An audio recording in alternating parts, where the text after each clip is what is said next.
12h36, é hora da política, Maristela, aqui no SBT Meio-Dia. Depois da nossa conversa com o Prisco aqui, Maricotinha e também o nosso debate, a nossa conversa sobre o sono das crianças. Mas antes, vamos à política. Prisco já com a gente. Prisco, e a defesa, hein, do governador Carlos Moisés, da vice Daniela Rainer, chegou na Assembleia Legislativa? Boa tarde. Boa tarde, meu caro Fernando. Eu acho que valia já botar o...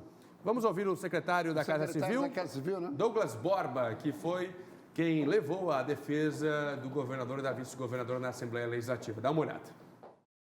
Nós acreditamos que os requisitos formais e também os elementos necessários ao preenchimento dos requisitos para o processo de impeachment não estão atendidos, então a gente pede o arquivamento pela mesa da Assembleia Legislativa a título de preliminar.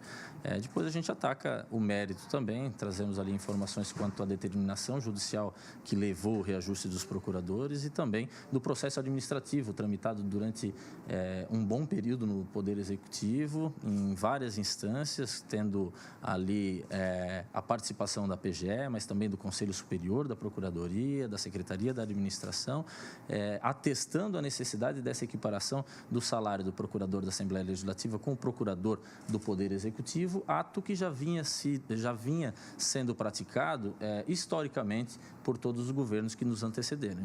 Cláudio Prisco, e aí? Está fácil a vida do governador? Pois olha, houve uma evolução, até em relação ao comentário que apresentamos ontem no News, quando dissemos que é definitivo. Uma vez solicitada pela Procuradoria da Assembleia as explicações, necessariamente a comissão especial teria que ser montada, constituída. Agora já vem a informação de uma nova interpretação no contexto do Legislativo de que o assunto pode ser deliberado antes da constituição dessa comissão especial, com 9 membros, 9 parlamentares.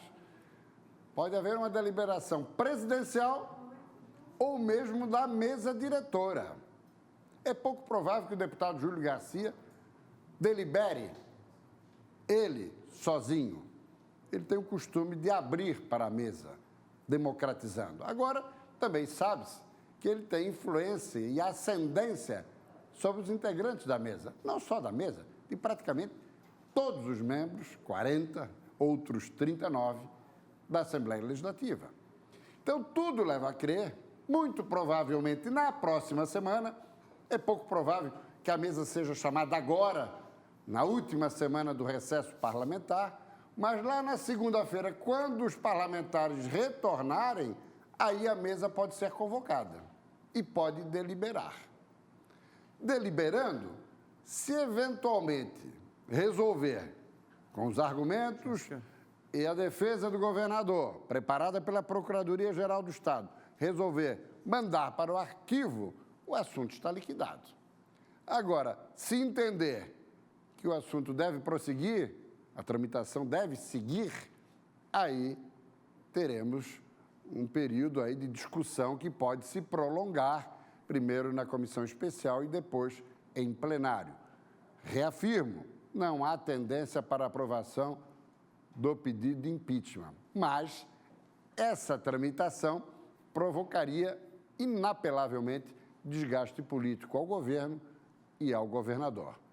Considerando o ano eleitoral, é algo que, evidentemente, não é bem recebido no centro administrativo. Portanto, Fernando, se a deliberação for por mandar para o arquivo, Carlos Moisés vai ficar devendo essa para o presidente Júlio Garcia, com quem não vem mantendo grandes relações desde o ano passado.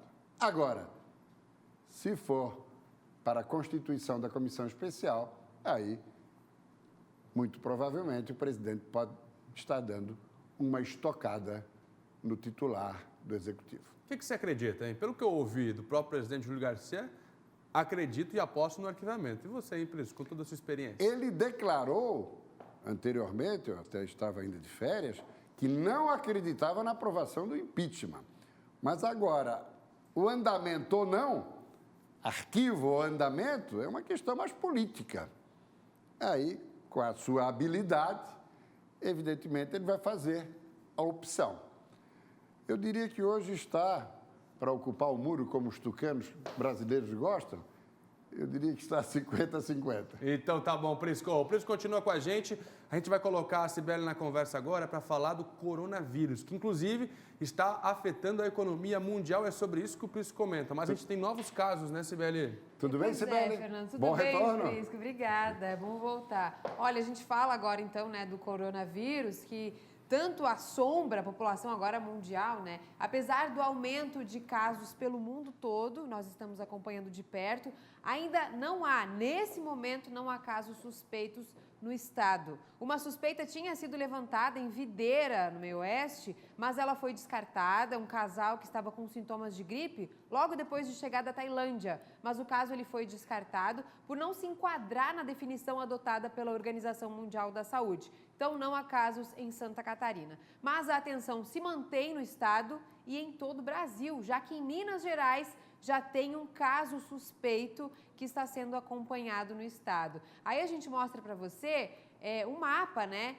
das regiões afetadas pelo mundo, porque o número de casos só aumenta, principalmente ali, como você vê em vermelho, na maior área, na China, que concentra as mortes. Os 106 mortes do coronavírus foram registrados na China. Aí a Alemanha confirmou já hoje o primeiro caso, outros países também, o vírus é registrado nos Estados Unidos, no Canadá, na Coreia do Sul, na Malásia e na França. A gente pode ver ali no mapa, né, Fernando e Prisco, que a América do Sul, até o momento, ainda bem, está livre desse vírus, mas agora a gente tem uma suspeita no Brasil. O monitoramento ele se mantém nos portos e aeroportos, a atenção é redobrada em todo o país, especialmente pela saída e entrada de pessoas. A restrição nos voos ainda não acontece, mas é claro que o conselho é para que as pessoas evitem viajar para esses locais, né, Prisco? Tanto é que a China está impedindo que os chineses que moram nessa província,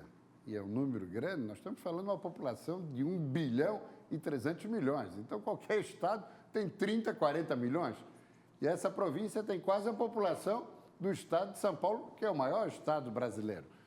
Mas, de qualquer maneira, alguns países estão tentando resgatar, Fernando, seus diplomatas, seus representantes e até alguns patriotas, enfim, cidadãos americanos ou de outros países que lá estão trabalhando, até mundial, pela iniciativa né, privada, né? E a economia mundial sendo bastante prejudicada, a bolsa de valores caindo, realmente um impacto grande, hein, Prisco? Aqui no Brasil teve uma suspeita em Minas Gerais, ainda não confirmada. Agora, sobre a repercussão, é uma repercussão que preocupa.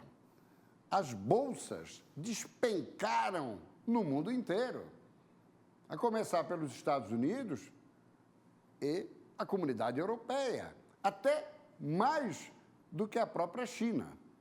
Mas a preocupação que vem é o que isso vai representar para a economia chinesa. Nós estamos falando da segunda potência mundial no contexto econômico, só perde para os Estados Unidos. Um país que nos últimos 29 anos se acostumou com um crescimento do PIB, Produto Interno Bruto, de 2 dígitos. No ano passado, já deu uma reduzida, mas 6,3%. Poucos países crescem isso, né? Então, nós temos que observar o seguinte, o que isso vai representar de desgaste para o Brasil e, particularmente, para Santa Catarina. Só na Bolsa Brasileira, 2 potências, uma estatal, Petrobras, outra hoje privada, a Vale, perderam mais de 50 milhões. Para se ter uma ideia da desvalorização da nossa Bolsa, que foi de 3,3%. Claro que pode dar uma estabilizada. E Santa Catarina, qual é a perda, meu caro Fernando? A perda é no contexto dos alimentos que nós fornecemos para a China. A China é o principal, depois dos Estados Unidos, comprador de carne suína e de frango. E nós somos o maior exportador suíno e o segundo maior de frango. Quer dizer, isso pode repercutir para o Brasil, mas também para as nossas exportações aqui em Santa Catarina. Tem que ficar atento. Obrigado, Prisco. Abraço, até Tem mais no blog e hoje à noite no SBT News.